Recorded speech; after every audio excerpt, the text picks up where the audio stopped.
بسم الله الرحمن الرحيم. النهاردة هنتكلم في موضوع الشخير عند الأطفال والمخاطر بتاعته ومضاعفاته. وعايزة أفهمكم إن موضوع الشخير عند الأطفال ده بيبان من هو طفل صغير. يعني هو الموضوع مش بنلاقيه وبنلاحظه عند ال3 سنين، عند السنتين، لا، بنبتدي فيه من بدري شوية، من بيبتدي أول ما البيبي نلاقي ان على طول مراخيره بتبقى مسدودة، ولازم نستعمل النقط الملحية علشان خاطر ندوب الافرازات دي انت ما بتشوفيهاش.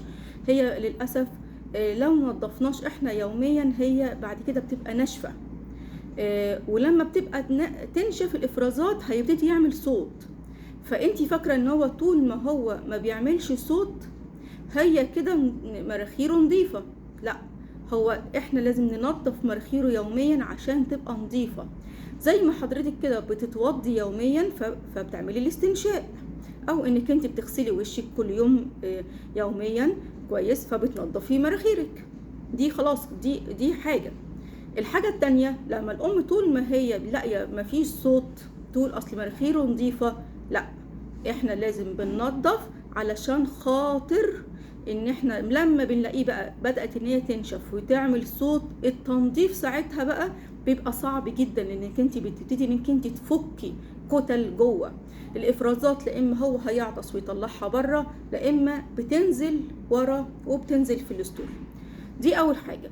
التاني حاجة اللي عايزة افهمها للام ان في اطفال بيبقى عندهم لحمية من وهم صغيرين، دي بتبقى تعتبر وراثة من الاهل كمان عندهم جيوب انفية، فده في شك ان هو يكون وراثة.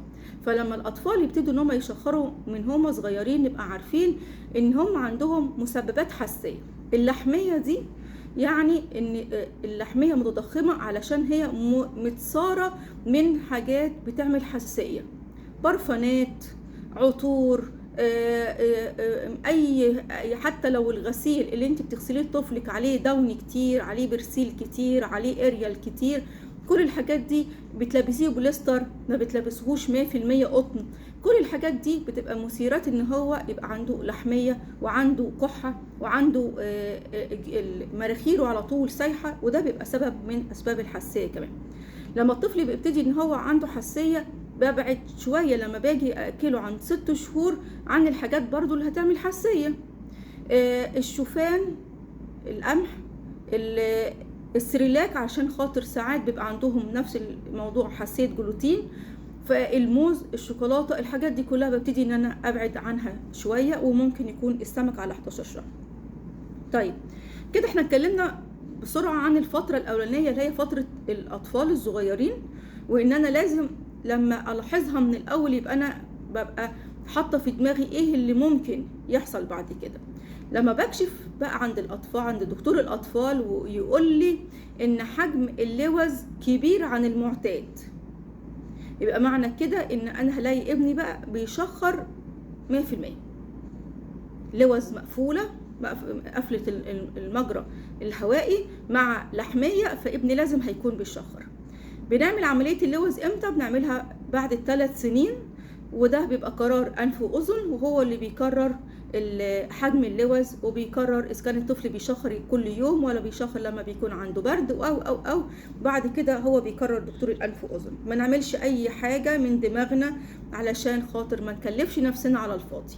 طيب دلوقتي الطفل بلاقي أمهات تجيلي عند 4 سنين 5 سنين اللوز بتاعته قد كده قافلة الدنيا خالص، بيشخر بيشخر. طيب ليه يا امي ما عرضتوش على انف واذن؟ خايفه اعمل العمليه عشان بيقولوا بتضعف المناعه. مين بقى اللي بيقولوا؟ نبتدي بقى كلمه القواله، نبتدي بقى النت، نبتدي بقى اصل التخدير خايفه عليه. طيب انت خايفه عليه من التخدير وهم قالوا وبيضعف المناعه، وانك انت كل شهر عند الدكتور الاطفال علشان بتديله مضاد حيوي علشان اللوز عنده والسخونيه ده ما بيضعفش مناعه؟ لا، الاخطر بقى ان سبحان الله انا لازم اتنفس من انفي، من مناخيري، علشان الهواء هو داخل بيترطب عن طريق الشعيرات وعن طريق الشعر وعن طريق يعني مجرى، يعني سبحان الخالق، عشان يوصل للمخ 100% زي الفل، علشان يوصل لتحت 100%. طيب هنا مقفولة، الطفل بيبتدي ان هو يفتح بقه، يبتدي ان هو ياخد نفسه من بقه، الهواء داخل ساقع بوظ لي اللوز. الهواء وهو ساقع هيطلع ازاي؟ او الهواء بينزل يطلع ازاي؟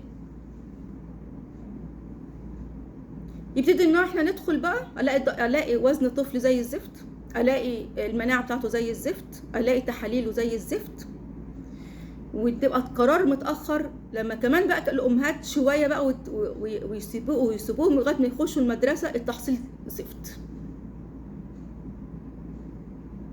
ليه؟ بينام في الفصل، استيعابه مفيش، لان الاكسجين بيوصل قليل للمخ. دي كانت يعني حاجه سريعه عن الشخير عند الاطفال. كل ام عندها حساسيه، هي نفسها عندها حساسيه جيوب انفيه، او جوزها او باباها او مامتها، لازم نحط في بالنا ان اولادنا برضو هيطلعوا نفس الموضوع. اشوفكم على خير، ما تنسوش تعملوا لايك، ما تنسوش تعملوا اشتراك، واشوفكم على خير في الحلقه الجايه.